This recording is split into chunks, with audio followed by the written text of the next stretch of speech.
Let's take a trip down memory lane.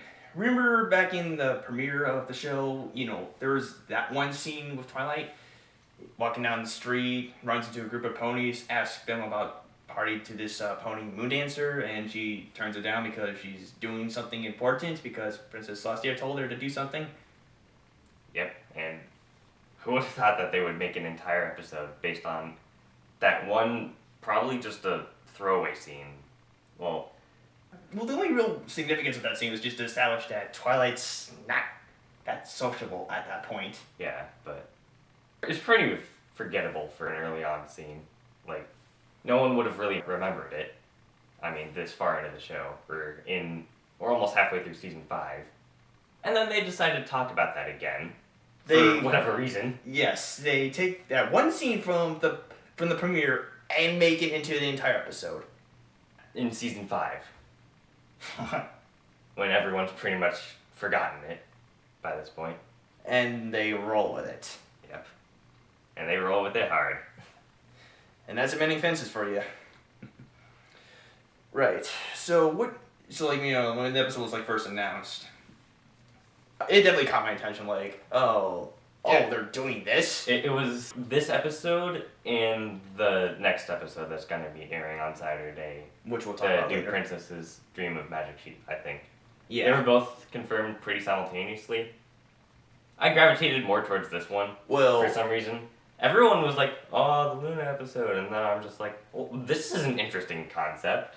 Why is no one talking about this?" Well, yeah, with the whole Luna episode, it's giving me a whole bag of worms on its own, but really, this one actually seems to stick out more because, like I said, they're basing an entire episode out of what we could just assume is just basically establishing character moment role. Yeah. Well, but we don't know what's after next Saturday's episode because, let's face it, Discovery Family, yeah, their marketing is terrible. Alright, if there's one thing that's been really bugging me lately, it's just Hasbro and mostly Discovery Family. It's just their marketing is terrible this season. we went from season, past seasons, I'll just say, where it's been, we know probably a good third of the episode before it even airs. Now we're just left completely in the dark. It's like they went in the completely opposite direction. We don't even know when most of the next episodes are going to air. And worst of all, when we do know, we figure out, we're getting dropped into yet another hiatus. Speaking of hiatuses, we're going to get a bit off topic, but this is still something kind of important we need to talk about. Because it's going to affect us later. Yes, Hasbro announcing that yesterday from the time of this recording, that apparently season 6 was going to air earlier than expected, sometime earlier this year, sometime late this year. Yeah, which is pretty surprising considering season 5 finishes, if you take into account no hiatuses until the end of the season, it'll end early mid-October latest. And that would pretty much mean that season 6 would air November, December, most likely. Well, or directly after, but... Yeah, that'd be the shortest season hiatus since the transition from season 1 to season 2, which was only 4 months if I recall. Yeah. And that would be a 2-month hiatus at most. Yeah, but then, today, they decided to come out and say, oops, we goofed. Season 5 is actually going on hiatus right after episode 13, and we'll come back later this year. After we've shown the next Equestria Girls movie, which they're not showing in theaters this time because reasons. Alright, I think they're gonna come back on the 5th anniversary, and episode 14 will be the 5th anniversary episode.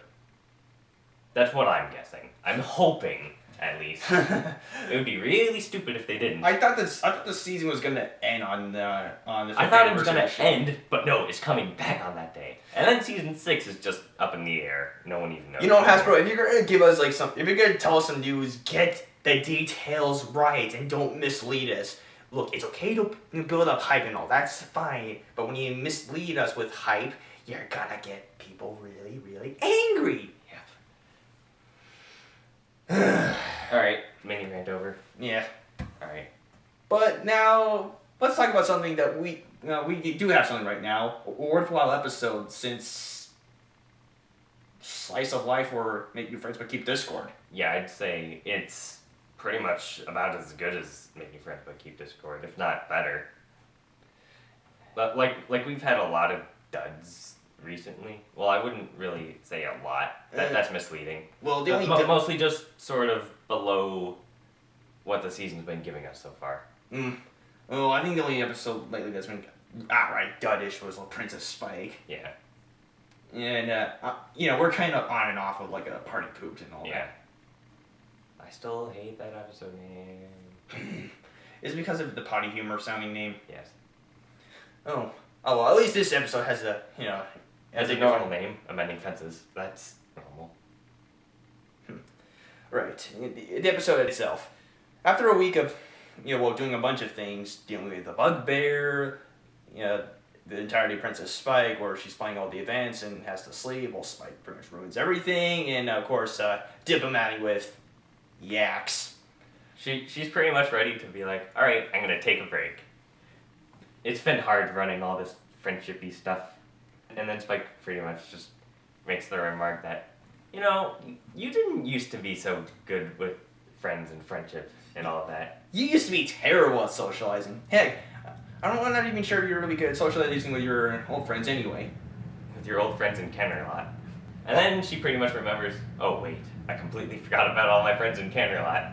So I better do something about that. So she decides, you know what? I'm going to do something about my old friends. I've ignored them for far too long, and now I got to go, repair my relationship with them. Come on, Spike. Let's go reconnect with some old friends. Yep, and that's pretty much the gist of the episode, really. Twilight pretty much setting off to make amends with all your Kennerlot friends. Namely, Moondancer, Twinkleshine, Lemonheart, Minuet, and Lyra, who is absent from this episode. Yeah, we'll get to that later. Yeah. Let's fly to the castle. Alright, now talking about the episode, let's start with talking about Twilight's Kennerlot friends. Starting with Minuet. Oh my god, Minuet. She's so adorable. Minuet, that background pony who we used to refer to as Colgate. Her personality is so bubbly and I love it. It's like Pinkie Pie light is how I describe it. Well, Pinkie Pie without the childish craziness. Well, Pinkie Pie without Pinkie Pie humor is more like it. Like, it's kind of hard to put a... But she's always constantly being positive about a lot of things, even when it's a little bit kind of serious. Yeah. I mean, it's like, wow, you are a ray of sunshine, sweetheart. Too bright. Well, speaking of surprisingly, Minuet's a voice actor. Like, who is she again? Rebecca Hussein. I don't know her. Well, it's kind of easy to not know who she is. She's done... I looked up her IMDb page. She's done a bunch of Barbie stuff, and she did one voice on Supernatural, and that's about it. Barbie, huh? Well, to be fair, guess who else was from Barbie? Who? Kelly Sheridan, who was Starlight. What? Starlight Glimmer is Barbie herself. Well, that changes not much, to be honest. Wow. What? Are your imaginations ruined now? Is your childhood destroyed? Good. Hasbro, you can thank Hasbro for that. No, stop. Yes. Hasbro ruining childhood since 1986. But seriously, this isn't the first time we've had, Minuet speak. She was voiced by Kathleen Westlake in a Camelot Wedding. Oh, yeah. And considering Kathleen Westlake on IMDb, she's done a whole lot of crazy stuff. Yeah. So there was that voice, but now she's voiced by Rebecca Hussein, who's done pretty much nothing. Well, nothing we know or care for. Yeah. But we like Minuet anyway. Yes. Let's see. Other than Minuet, there's also Lemonheart. Yeah. Lemonhearts. Okay, I actually have to admit, but let's kind of segue into something we kind of really noticed a lot about that episode. That kind of drove us a little crazy. Well, I think it drove me a bit more crazy than you. The Twilight's friends are just nothing but a bunch of recolors. Yeah. I'm sorry, like, as much as they adore our background ponies, they're not as interesting as the main characters or, like, the special, like, side characters and stuff. Their designs are more plain in comparison. The most glaring example is Lemon Hearts looks like Twinkle Shine, and they're always right next to each other. And then you have Minuet, who looks like Lyra, which is kind of a stretch because they're not usually next to each other in this episode, at least. Well, it also helps that, Minuet sticks out more because she's not next to Lyra, so you can't really point out that she's a, recolor. Exactly. But then there's also probably the most obvious. Well, to surprise many people, when we finally get to meet Moon Dancer, she's a Twilight recolor. Yep. No, she has a different hairstyle. Oh, well, her current iteration has a different hairstyle, but we do see her in flashbacks. Yeah, she was pretty much identical to Twilight. Well, just shape and all, but not so much in colors and kitty mark and all that. Yeah. So, original the character did not steal the episode. But hold on, like, before people like complain about like Moon Dancer's like a design, being a Twilight, recolor, it actually serves it actually makes a point and actually has something to do with the episode. It's established that this is who Twilight would have become had she not gone on the path she took in the premiere of the show. In fact, go more into Moon Dancer. She's yet another like cop. She's in like another like Twilight analog. Yeah, we have Trixie, who's pretty much. Well, I'd say the more or less the doppelganger. Well, really, Twilight's just first real competition. Well, just a pony who specializes in magic and stuff. Yeah. For performance and stuff. Yeah. Then we have Sunset Shimmer, who's pretty much Twilight's in the same role as rival. Twilight, except pretty much she took the dark path and became the bad student until she got friendship and turned good and became the new fandom's waifu again. And now she's pretty much the Equestria Girls version of Twilight. So yeah, and Twilight and Sunset now are pretty much yin and yang instead of basically polar opposites. Yeah. So more of a friendly-ish rivalry, I guess. Not really rival. I think the rivalry's dead at this point. They're pretty much full-on friends. And then we had Starlight, who's pretty much extremist Twilight. Well, psycho Twilight. Yeah. It takes friendship to the most literal extreme by making every pony equal. Forced friendship, more than anything. But really, Starlight was just basically a unicorn who just pretty much, got into the scene of things and just made a show of herself. But Moon Dancer is really truly Twilight if she took a different path. Yeah. Whereas Twilight eventually discovered the meaning of friendship, Moon Dancer gave it a shot and then was ultimately displeased by it and decided to stick to her, self-centered self. Yeah. Her endeavor to figure out what friendship is ended in disaster for the first time. But I'll give Moon Dancer one thing credit for. She's the first Twilight analog that isn't outright malicious. Yeah. She has somewhat jerkish tendencies and is quite introverted, but she's not an outright jerk like Trixie's pre-character development Sunset and Starlight. She's voiced by Adagio's VA, though. That's something. Oh, so she has like that 1% of evil in her, I guess. Well, kinda. Something like that. But then there's also like Lemon Hearts and Twinkle Shine, who sadly don't stick out as much. Yeah. Well, Lemon Hearts does have the beaker gag, which is amusing. Oh, yeah, that when I saw that happen, I was like, how did she stick her tiny little head into that tiny little thing? Magic.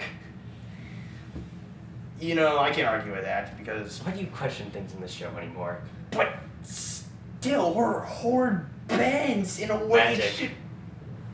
But the horn's like a solid. No, to be fair, it can be like. Bridal gossip, poison joke. Yeah. But proving that horns can bend at will. Well, yeah. Or not at But will. we also do learn something about Lemon Hearts. Apparently, from what we were informed, she's responsible for like dealing with a lot of coordinating events at Carolina Palace.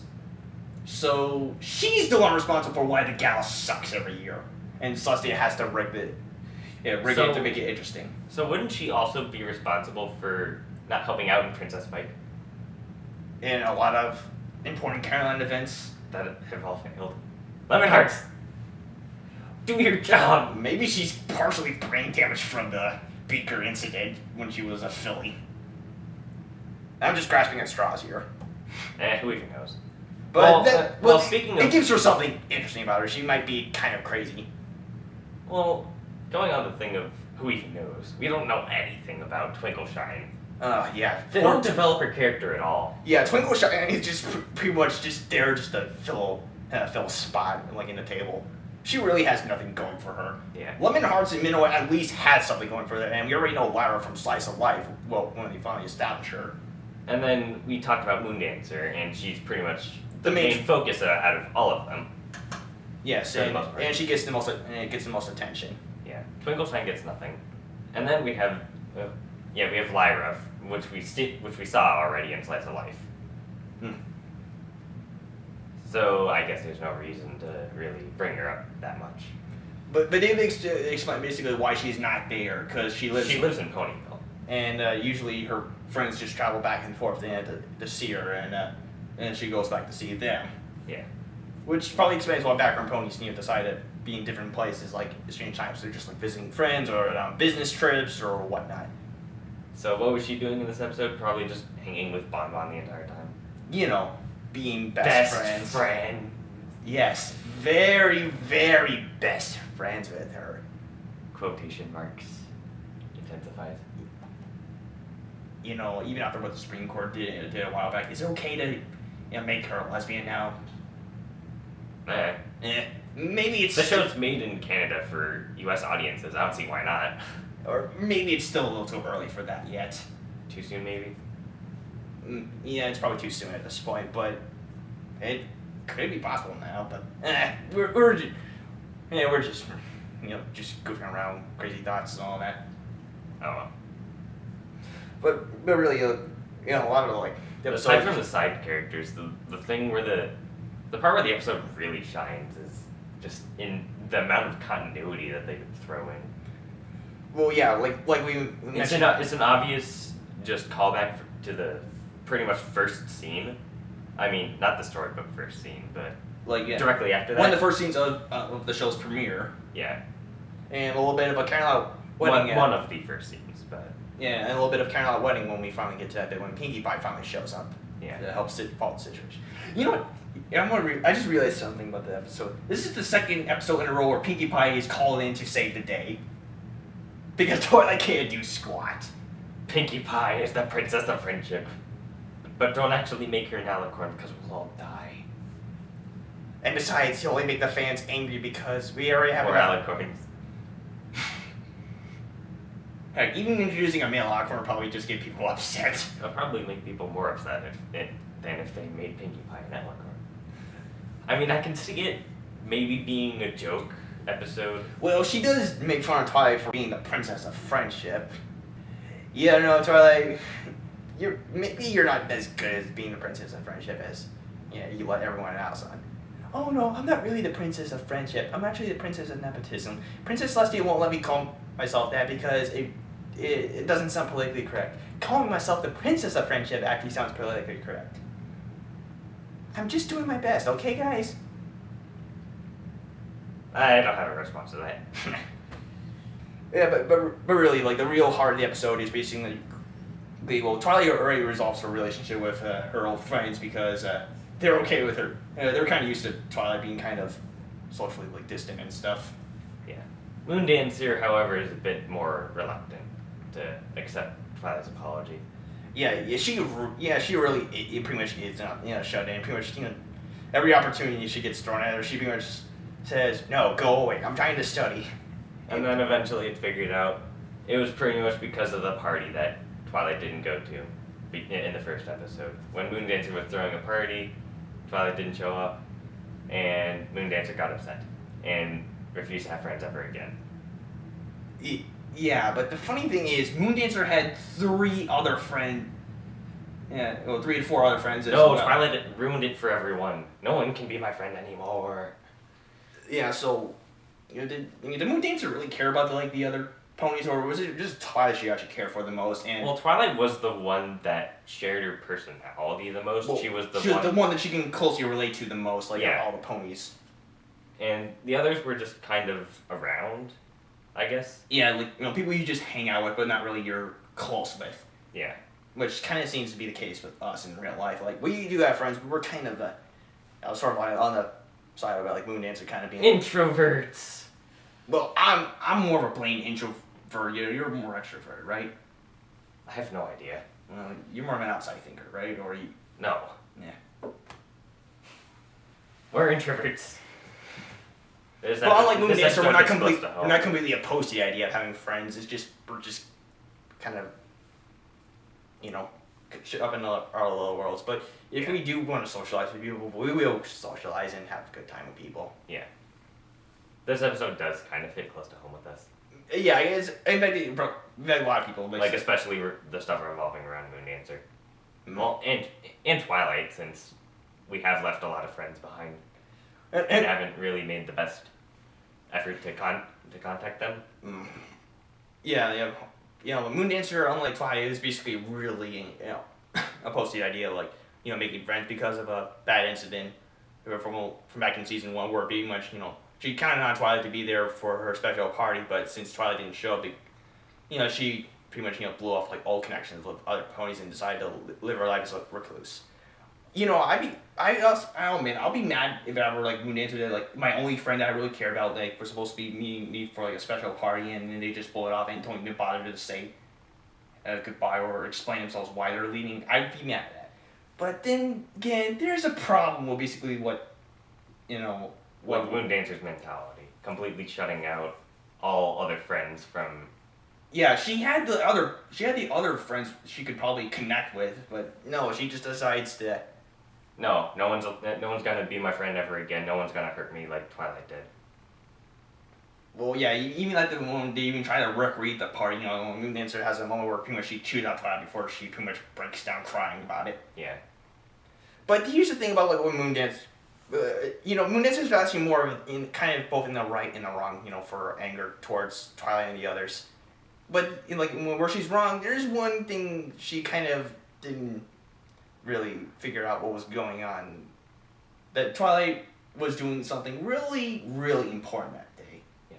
Preventing the apocalypse! Yeah. Nightmare Moon was about to return, and Twilight was the only one who actually had a clue to what was even going on, and she had to figure out how to stop her before Eternal Night pretty much screwed over the entire world. Let's see, in the situation, if you knew that the apocalypse was about to happen and you had to stop it, and you had a choice between stopping the apocalypse and going to a special friend's party of you, what would seem more important at the moment? Well, immediately, I would actually tell my friends, I can't go to this party because... I gotta save the world. Yeah, or Twilight could have said, Princess Celeste did me sending me to Pony for a very important task, and I cannot afford to miss it whatsoever. But I guess, flat out saying the world's about to be screwed over might kind of give her friends the wrong idea, because they're probably not used to the apocalypse sort of things. Yeah. Especially Moondancer. I guess really just being blatantly honest here just apparently wasn't an option. Well, yeah, I think the real conflict actually came from basically, a lack of communication from both parties. Yeah. Well, 2 or 3 parties. Twilight, the friends, and Moondancer herself. Not really connect. Trying to tell each other what's going on with themselves and what they're feeling and all that, and also making sure that they still can't have ties to each other.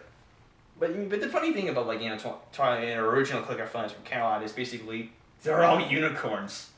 And that's what Camelot usually consists of anyway. Well, yeah, but the funny thing but, is... we really saw it in Sweet and Elite. All of Rarity's friends were all unicorns too, pretty much. Yeah. Well, mostly. But actually, if you think about it,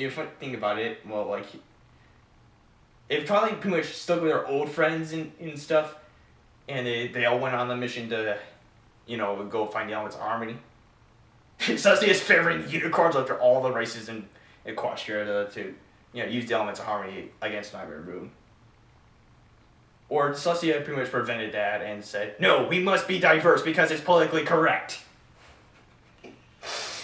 Oh, you with the politically correctness.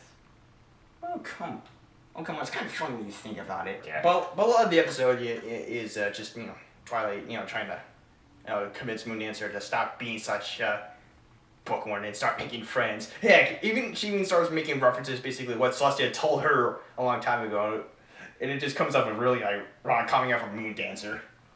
I can actually think of actually a couple of very interesting and so much funny scenes where Twilight's trying to get back with Moondancer, mostly in the library where Moondancer usually hangs out. The Cone of Silence. And people have been pointing out basically why is Twilight not using like her library knowledge skills and not be such a loud pony? Well, to be fair, I think someone else pointed this out like somewhere like Twilight for the longest time has been in a library where nobody else has pretty much been in there, so she's had the place to herself so she can be as loud as possible. So maybe Twilight's just forgot her library etiquette because she's been conditioned to. I mean, she has spent a lot of her time just in libraries in general. I think she'd figure. Or maybe she's deliberately violating conduct, just trying to get Moondancer's attention. Problem is, she's annoying every pony else in the library. Yeah. And one thing I really like Twilight doing, besides that, Cone of Silence thing, where pretty much, keeping the attention themselves. Going into the book. That I did not see coming, and I thought that is really, really cool. Yeah. I mean, I love it when the show does stuff like that, just out of nowhere. Heck, Moondancer's reaction was just priceless. I mean, to be fair, if you were just reading your book and then suddenly the book started talking to you, would you freak out? Well, then again, Probably. Then again, it wouldn't be out of place in something like Harry Potter, but this isn't Harry Potter, now is it? This is Harry Potter with ponies. Except not. Not really. But yeah, the little animation of book Twilight is actually pretty adorable, and I thought it was a really clever idea to pretty much have Twilight try to get Moondancer's attention. It kind of reminds me of the Pointy Ponies kind of thing from the season 2 finale, except not.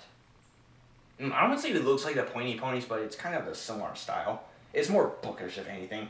Yeah, well, that's what I'm saying. Like it brought that to mind.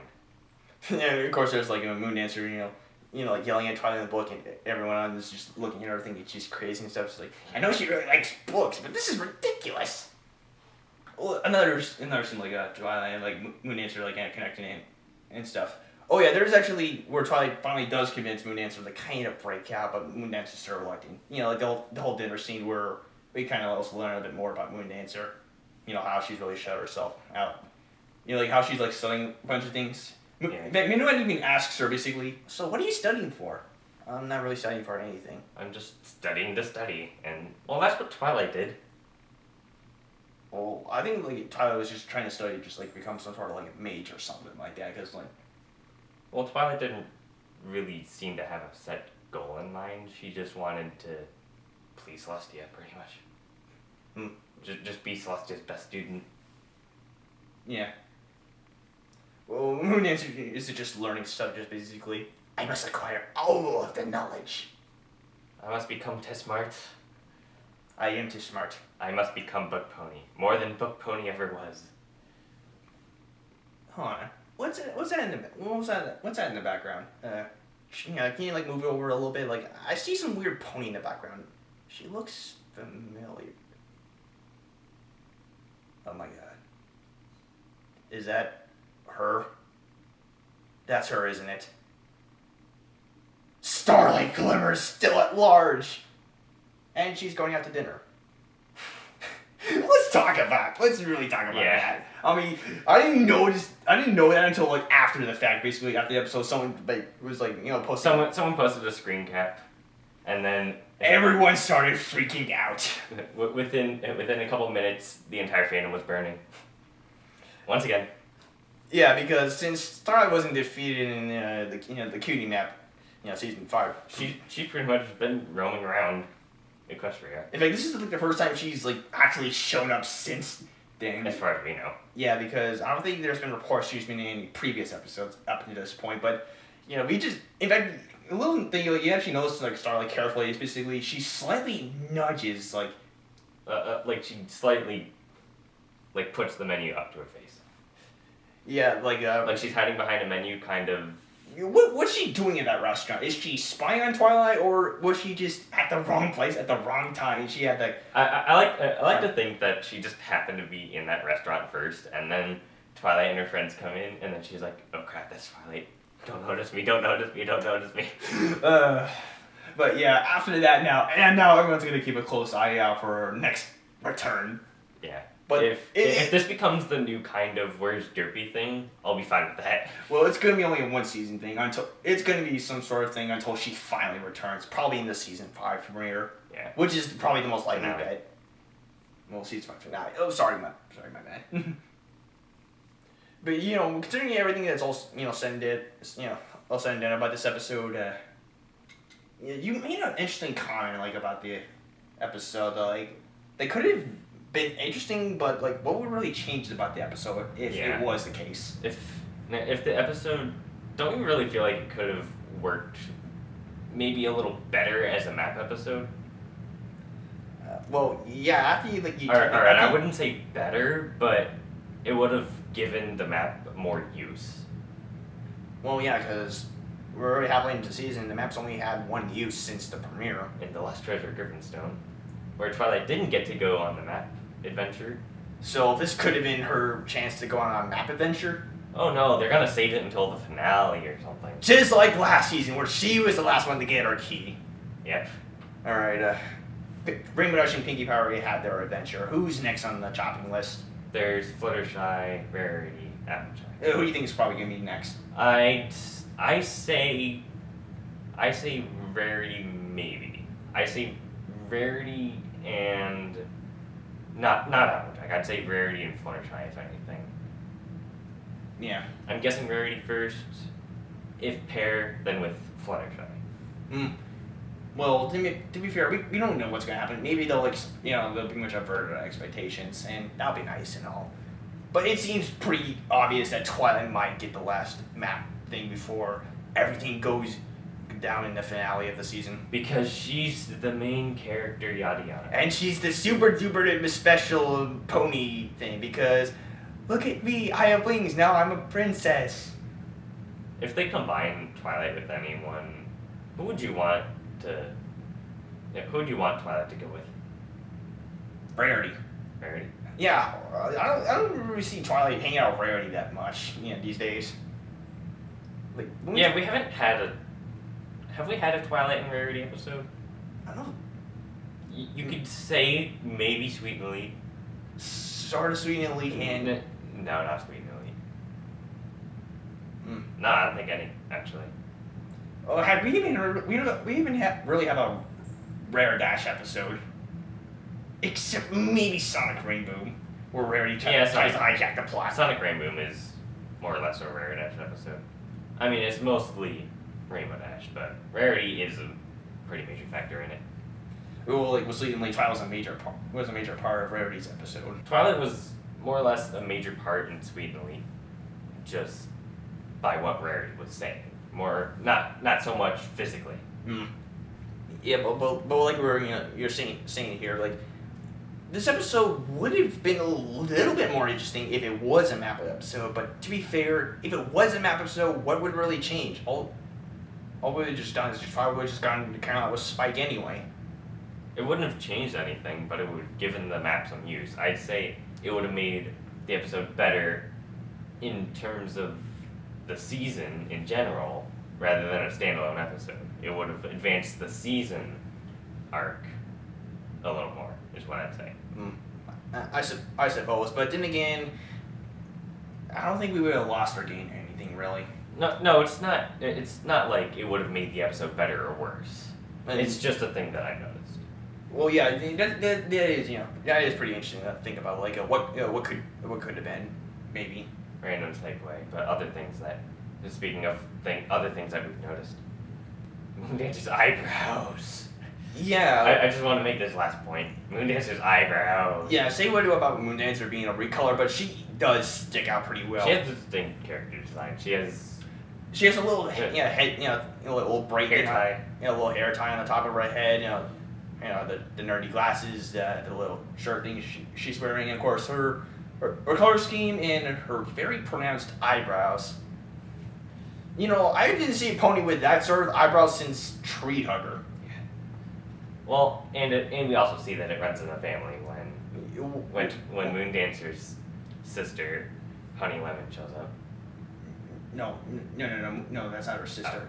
That Honey Lemon pony is basically another pony. Like she's the bookseller. Speaking of Honey Lemon, I still haven't seen Big Hero 6. I should see that movie. People say so many great things about it. I'm like, I don't get how that relates, but I know probably less about Big Hero 6 than you do, so. Oh, I'm in the dark about the movie. It's just, everyone keeps gushing about it. I'm turned down the brightness to all the way to 0, and that's pretty much my exposure to Big Hero 6. I have no idea what anything is about at all. But they can be something. I hear it's good. That's all I know. Yeah, that's all we know. We literally know squat about the movie. You know more than I do, apparently. Well, I know she's one of the characters in it. But about those eyebrows, though. they remind me of that one guy from Fully Cooley. Really? Really? That's about the only thing I can pick up from that series, so don't take it to mean anything.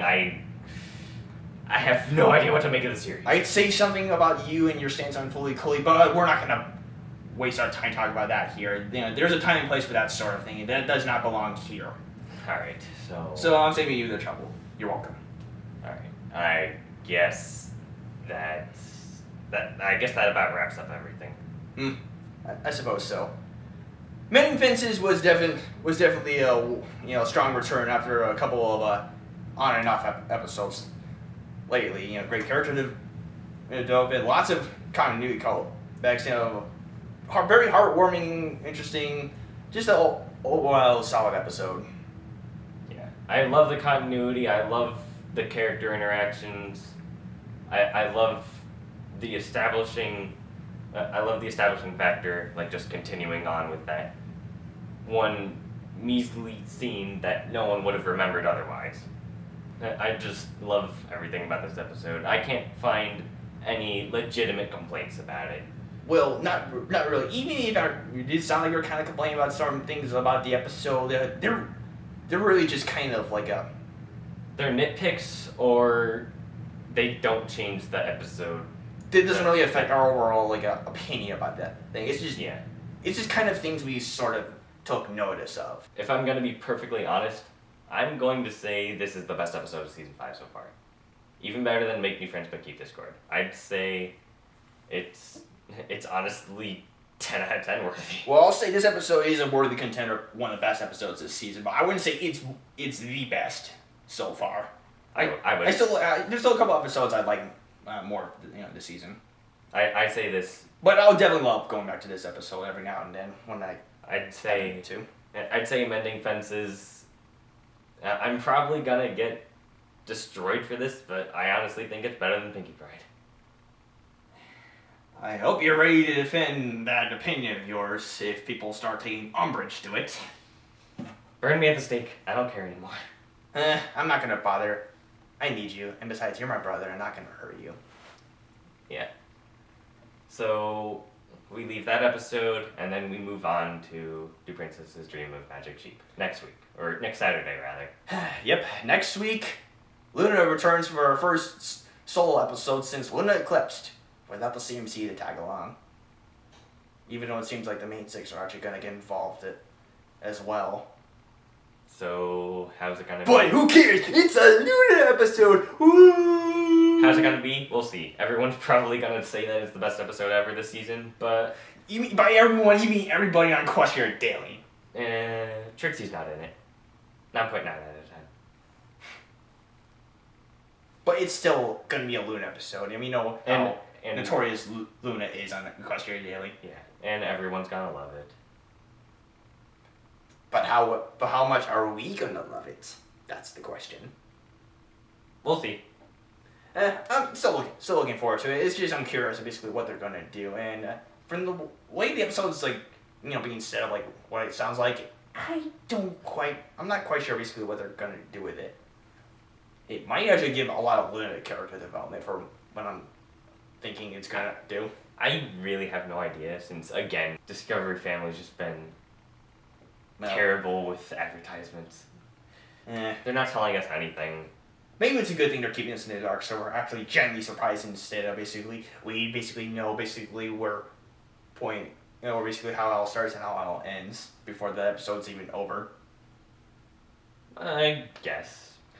But But doesn't then really matter basically how an episode starts or ends. It's just basically the journey that really gets people really sucked into it. Well, then again, Princess Spike also gave us nothing from an advertisement standpoint, and that was still terrible. Yeah. But who knows, really? Well, I guess we'll just have to wait and see. Alright. I guess that's it then. Yeah, we got nothing else left to say. Thank you for watching, and see you guys next time for Do Princesses Dream of Magic Sheep. See ya.